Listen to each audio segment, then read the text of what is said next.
افریقہ کے تلخ اور اذیتناک ماحول پر بنائی گئی ایک فلم دی بوائے ہو ہارنسڈ دی ونڈ میں چھوٹے سے ولیم کے گاؤں میں قحط اتر رہا ہوتا ہے۔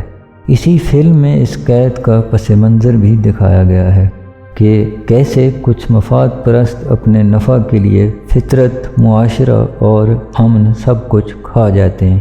ایک تنخواہ دار فوج جسے پیسہ اور دانہ مل رہا ہوتا ہے، اس کے بل بوتے سب کا نصیب چھینا جا رہا ہوتا ہے۔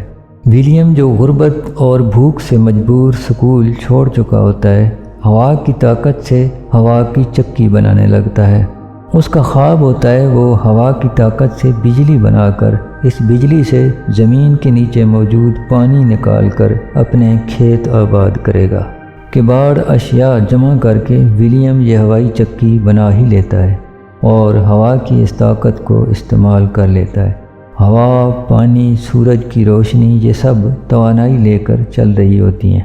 انسان شروع سے ہی اس توانائی کے تجسس میں تھا۔